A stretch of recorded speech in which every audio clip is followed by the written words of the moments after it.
그 하나님을 의지하자 시리즈로 이제 세 번째 말씀을 진행을 하겠습니다. 우리가 하나님을 왜 의지해야 되는가 두 번째인데요. 그 하나님 왜 의지해야 되는가 라는 말씀을 제가 여섯 번째까지 날 때부터 맡긴 바 된 우리 인생이다. 다윗은 그렇게 고백하듯이 같이 말씀을 함께 나눴습니다. 이제 왜 하나님을 의지해야 되는가 일곱 번째, 여덟 번째, 아홉 번째, 열 번째 이렇게 계속해서 진행을 해 나가도록 하겠습니다. 그러기 전에 제가 그 사회주의 공산국가 즉 그 러시아가 공산국가로서 70년 만에 무너졌잖아요. 그곳에서 신앙생활을 했던 그 형제가 하나 있습니다. 있는데 로제 형제라고 하는 그러니까 믿음의 사람의 그 간증문이 있는데요. 그 여기에 보면은 그 시베리아의 불꽃이라고 하는 그러한 책입니다. 구소련 때 그리스도인들의 살아있는 간증입니다. 근데 이 책을 제가 알고 있는 어떤 목사님께서 저에게 이 책을 하나 건네줬습니다. 그분은 이제 마지막 우리 종말론 요한계시록 주님이 오실 날을 많이 이제 말씀을 전하고 계시는 분인데요. 그분이 제가 뭐 믿음의 형님으로 모시고 있는 분이에요. 그분이 이 책을 저에게 몇 권을 줬습니다. 그리고 제가 몇 분들에게 이 책을 건너다 주는데, 근데 책을 줬으니까 준 사람은 그 책을 읽었는지 안 읽었는지 제가 확인을 해봤어요. 그런데 책은 받아가서 읽지를 않았더라고요. 여러분, 책을 받아가서 읽지를 안 하면은 왜 받아가겠습니까? 그런데 전 이 책을 제가 3번이나 읽어봤습니다. 읽어봤는데 정말 읽다가 다 읽지 못하고 그냥 눈물을 흘린 적이 한두 번이 아닙니다. 여러분,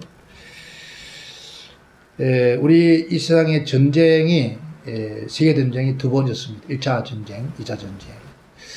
1차 전쟁, 2차 전쟁을 통해서 우리가 사망한 자보다도 사회주의, 즉 공산국가를 세우기 위해서 희생당한 숫자가 배가 더 많습니다.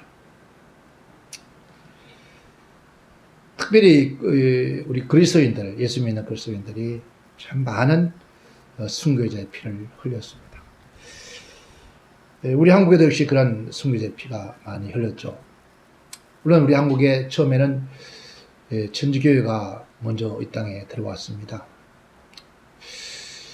그때 천주교회가 우리 한국에 들어왔을 때는 우리 한국의 천주교에서는 뭐 제사 같은 것도 지내지 못하게 했습니다. 그래서 많은 핍박을 받았죠. 그러다가 중간에 와서 천주교 토착화라고 하는 그런 면목으로 지금은 뭐 제사를 지내는 걸 알고 있습니다. 그런데 여러분, 제사를 지내는 것은 하나님 말씀에 십계명에 어긋난 거죠. 그리고 하나님 말씀에 하나님 가장 싫어하는 건 뭡니까? 다른 신에게 경배하는 겁니다. 물론 뭐 부모님도 신이 아니다. 그러면 성경 말씀처럼 죽은 자의 제사는 귀신에게 하는 것이었어요. 귀신에게 제사하는 거 하나님이 좋아하겠습니까? 물론 뭐 천주교회를 매도하게 하는 것이 아니라 우리 한국 초기 천주교회가 들어와서 여러분 혹시 뭐 이런 얘기하면 목사 이런 얘기하면은 또 제가 이런 옷을 입었으니까 뭐 신부 아닙니다. 누가 이 옷을 사줬습니다. 근데 사실 이 옷은 우리 한국 기독교에서 신부들은 어디 가면 신부가 표가 나는데 목사들은 표가 나지 않는다 해서 이 옷을 이제 입기로 하고, 그래서 뭐 처음에는 그렇습니다. 그리고 특별히 감리교 재단에서는 이런 옷을 많이 입는 걸 알고 있습니다. 그런데 뭐 이 옷이 중요한 것은 아니죠. 아닌데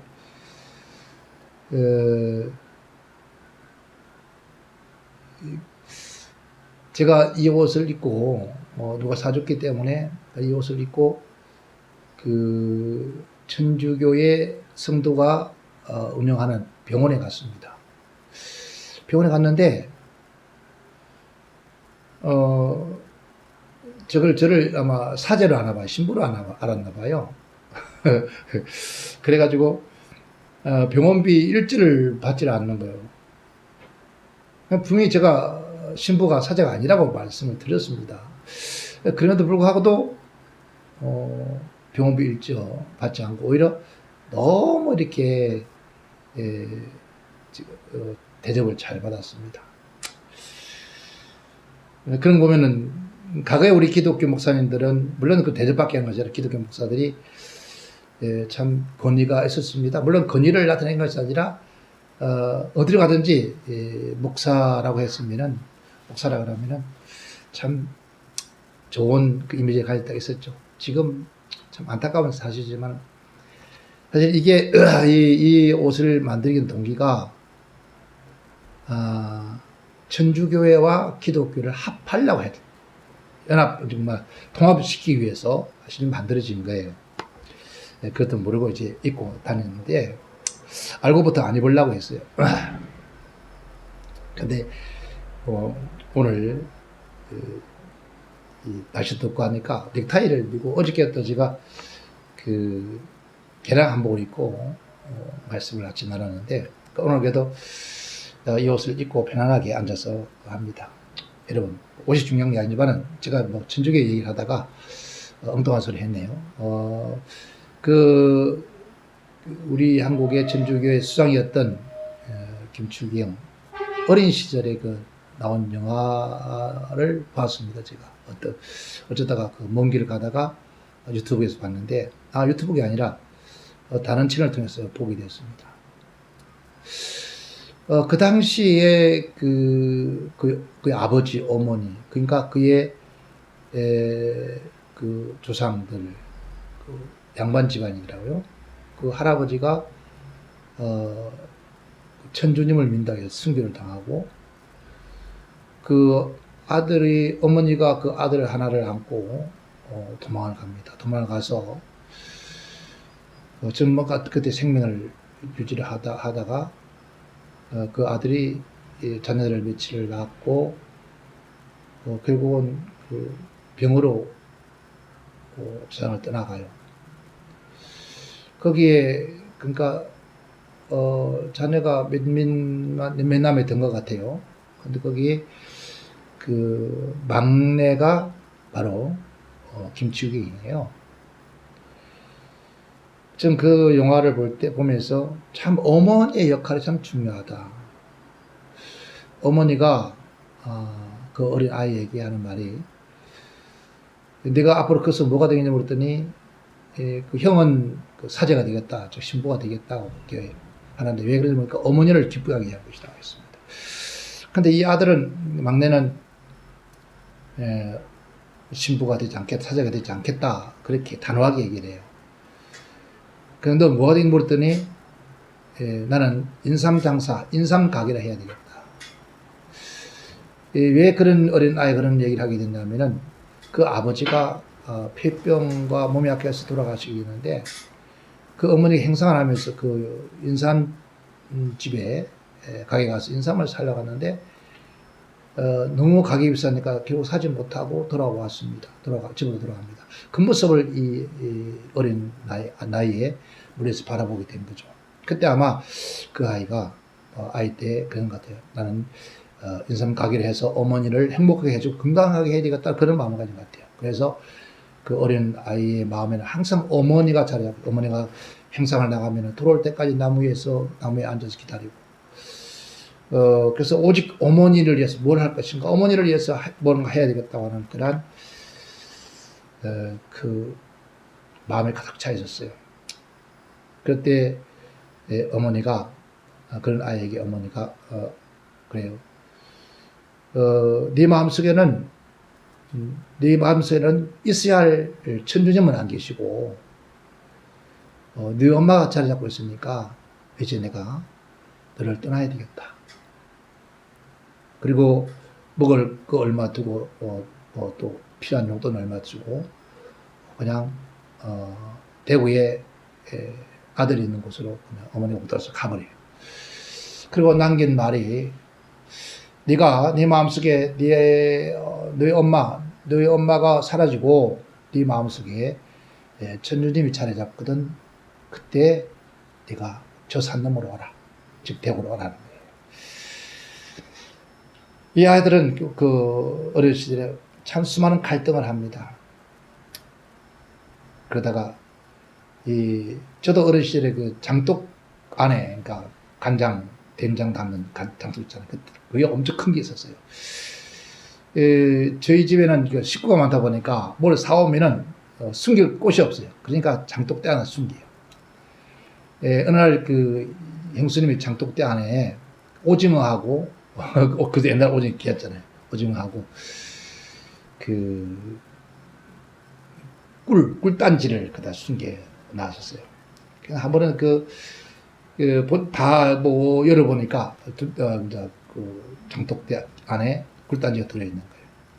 이 꿀단지에 들어서 그 장 들어가서 이제 뭐 어쨌든 뭐 이렇게 돌을 넣고 워낙 크니까 장독대가 겨우 넘어가서 이제 꿀단지에서 이제 손가락까지 찍어 보니까 얼마나 맛있어요. 그걸 하루 종일 이제 장독대 안에 들어앉아서 이제 그걸 다 먹은 거예요. 얼마나 막 안에서 그거 한 돌 다 먹었으니까 속에 열이 막 불이 난 거잖아요. 막 더 이상 견뎌서 나올 수도 없고 하니까 막 얼마나 하다가 그 장독이 깨지면서 나왔는데 막 그런 일이 있었습니다. 그런 때처럼 이 아이가 그 장독대 안에 들어가서 그 장독대 안에 그린 어머니 얼굴도 그리고 형제들 누나들 얼굴을 그리면서 그러다 거기서 이렇게 두 손 모아 기도를 하다가 잠이 들어버렸어요. 그 잠이 들었는데 그때 이제 꿈과 환상 꿈을 꿔요. 이 장독이 큰 사막에 가는데 땅이 축적 가라져 있는 상태에서 바짝 마른 그런 광야예요. 그곳에서 육체는 그 아이는 그 장독 안에 들어있고 장독 밖으로 나온 아이가 그 호주머니에 씨앗을 몇 개를 끄집어내서 그 쫙쫙 가물에 벌어져 있는 사막한 그곳에 이 씨를 넣고 흙을 덮어요. 흙을 덮는 그 순간에 그 사막한 쩍쩍 벌어지고 풀 한 폭 없는 그곳에 새파랗게 씨앗 풀이 자라고 꽃이 피어요.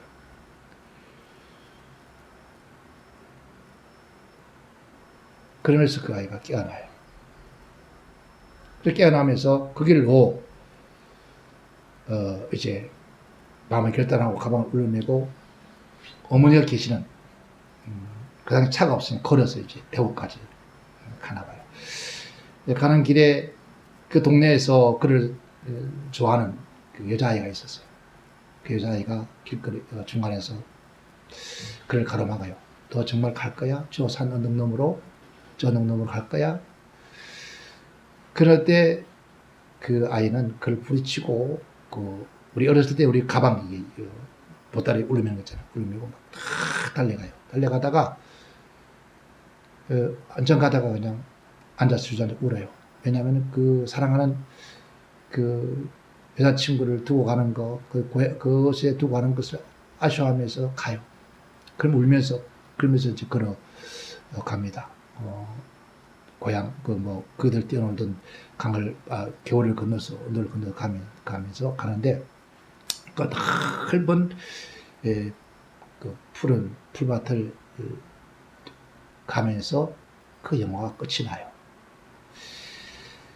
제가 왜 그 천주교 수장이었던 그 김추기의 얘기를 하느냐. 저는 그분의 얘기가 아니라 어머니 얘기예요.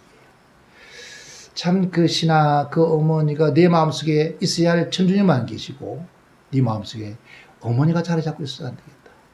그래요. 우리 마음속에 자리 잡고 있어야 할 분은 하나님이에요. 전능하신 하나님. 그 하나님이 자리 잡고 있어야 되는데, 그분을 신뢰하고 믿고 의지해야 되는데, 우리가 우리 마음속에 자리 잡고 있는 것이 뭔가. 그래서 그걸 의지하고 살지 않는가. 우리 다시 한번 생각하고 보면서, 여러분, 정말 하나님을 신뢰하고 의지하는 그런 우리 믿음의 사람, 하나님의 사람이 되었으면 참 좋겠습니다. 왜 하나님을 의지해야 되느냐? 일곱 번째는, 하나님을 의지하는 자는 풍족하게 되기 때문이라 했습니다. 풍족하게 된다. 잠언서 28장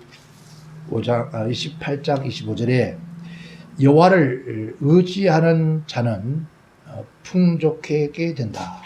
그러니까 여호와를 의지하는 풍족하게 된다. 우리가 잘 알지만 시편 23편 알잖아요. 여호와는 나의 목자시니 내게 부족함이 없다.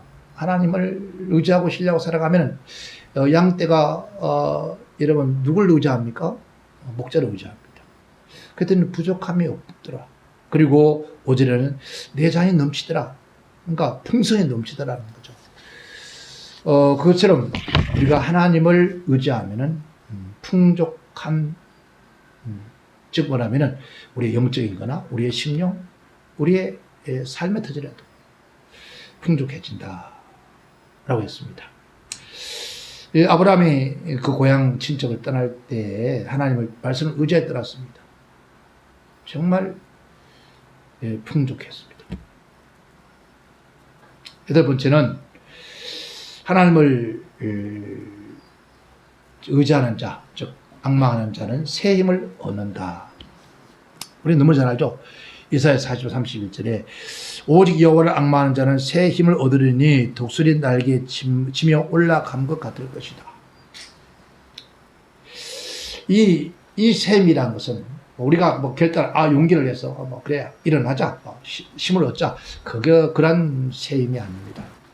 하나님께서 무한히 우리 안에서 샘솟는 무한한 그 영적인 에너지, 영적인 힘, 파워, 이런 것들이 우리에게 넘쳐난다는 겁니다. 하나님 힘들고 고달프고 나약하고 넘어질고 또 더 이상 내가 아무것도 할 수 없다고 할 때 누굴요? 우리가 전적으로 하나님을 의지하고 신뢰하고 믿고 우리는 주님을 앙망해 봅시다. 그러면 반드시 우리에게 새로운 은혜와 힘을 줄 줄 믿습니다. 그리고 아홉 번째는 주님을 의지하는 자에게 평강의 평강으로 지켜주시기 때문이다. 이사야서 26장 3절에 심지가 견고하다는 것은 견고한 마음, 그렇죠. 하나님을 의지하고 신뢰하는 그 마음에 평강의 평강으로 더할 것이다. 이런 평강과 화평은 다릅니다. 평안과 화평은 다릅니다. 그리고 이 말은 평강의 평강으로 더할 것이다. 그리고 평화와 평화가 더할 것이다. 그러니까 평화의 평화로 할 것이다. 즉 안전한 평안이라 하죠. 우리 안에 샘솟는 영혼의 마음속에서 평강이 넘치는 내게 강 같은 평화, 샘솟는 기쁨, 이런 그 평화, 기쁨이 넘쳐나게 하신다. 누구를? 하나님을 의지하고 신뢰하면. 지금 우리 코로나 바이러스를 통해서 지금 온 세상이 정말 너무너무 불안하게 만듭니다. 이런 것 가지고 정부가 억압을 주거나 두려움을 주면 되지 않습니다. 우리 이럴 때일수록 여러분, 정부가, 국가가 백성들에게 평안을 주고 위로를 주고 소망을 주고 평강을 주고 위로를 해줘야죠. 희망을 있게 해야죠. 계속 절망하도록 낙심하도록 그런 공권 그런 신파워를 통해서 백성을 억압하는 것은 결코 올바른 것이 아닙니다. 아버지가 가정의 자녀를 잘못하고 실수했다고 해서 막 두들겨 패고 소리 지르고 아버지 건의가 거기서 건의가 나오는 것은 저는 아니라고 생각합니다. 그래요. 저는 어렸을 때 제 아버지에게 맞아본 적이 한 번도 없습니다. 참 별나게 개고장 짓을 하고 돌아다녔어도요. 아버지에게 이렇게 두드려 맞아본 적이 없어요. 단 아버지한테 맞지 않고 형한테 참 물론 맞을 짓을 해서 맞았는데 그래도 그걸 지금까지 잊지를 못하겠어요. 그 형은 돌아가신 지 벌써 오래됐는데도 불구하고도 내 나이가 이렇게 먹었는데 불구하고도 그게 제 마음속에 응어리가 되어서 형님이 돌아가실 때 제가 가보지를 못했습니다. 물론 좀 아쉽긴 하지만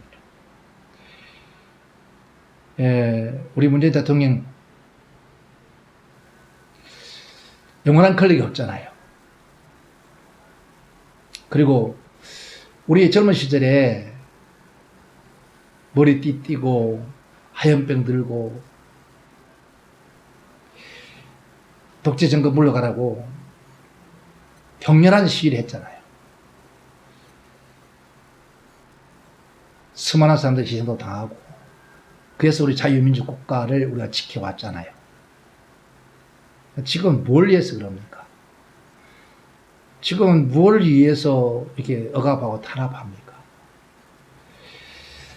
이승만 광장에 모였던 사람들이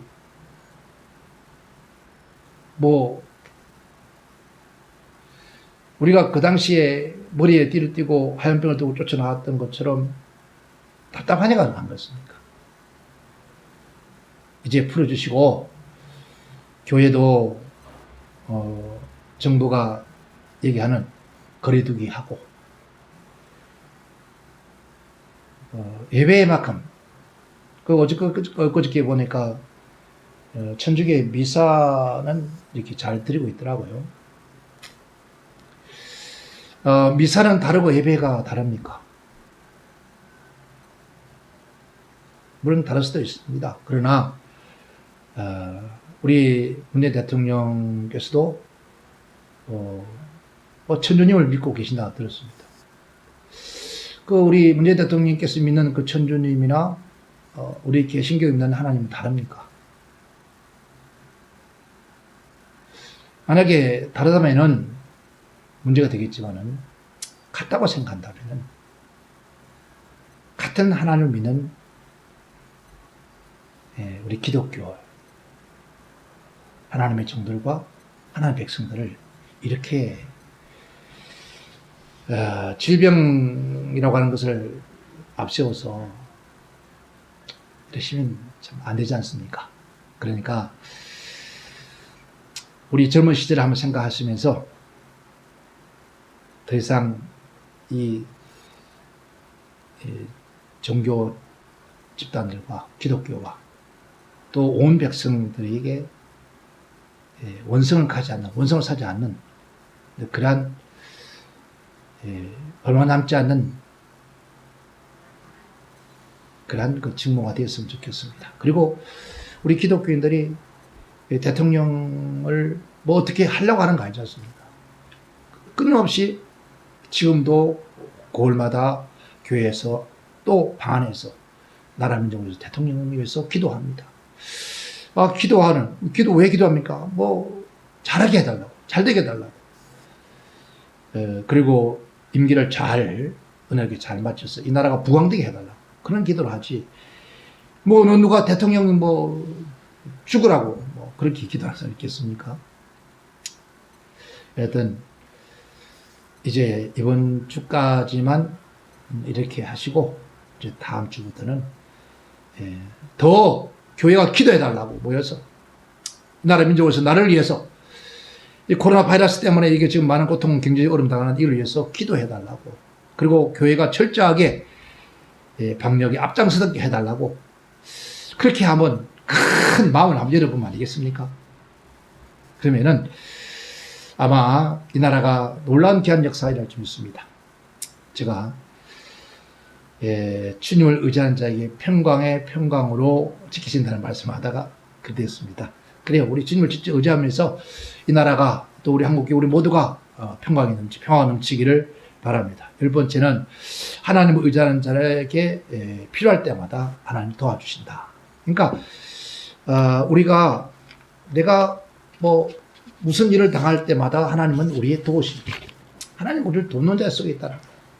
그리고 11번째는 하나님을 의지하는 자의 자손에게 피난처가 되어주시게 됩니다. 했습니다. 그 12번째는 불속에서, 사자 굴속에서도 구원하시기 주기 때문이다. 우리가 너무나 잘 압니다. 다니엘서 3장 28절. 정말 전적으로 하나님을 의지하고 신뢰하고 믿고 살아가면은요, 사자 굴속에도 또 다니엘 새 친구처럼 7배나 더 뜨거운 불물 속에도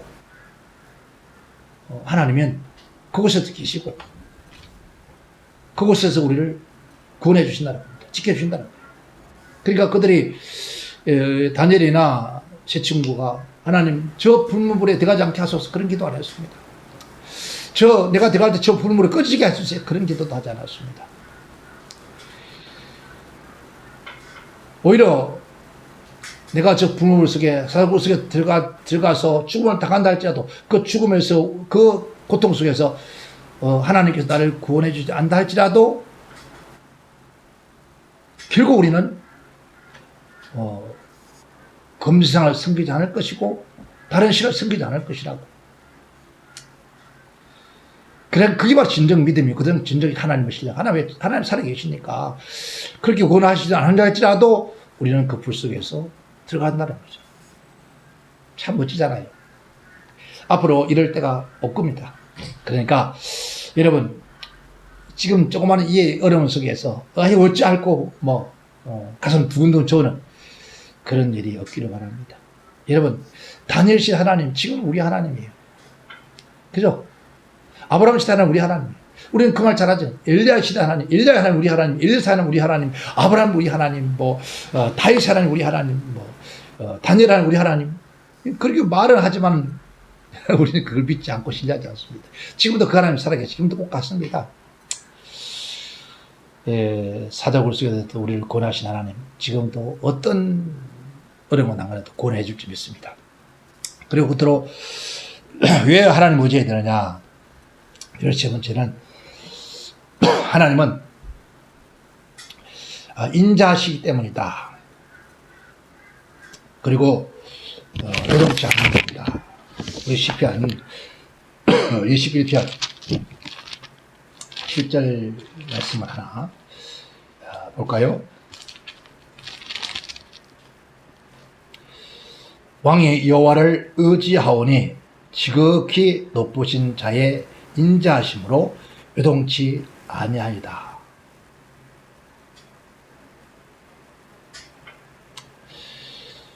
그리고 16편 7절에요.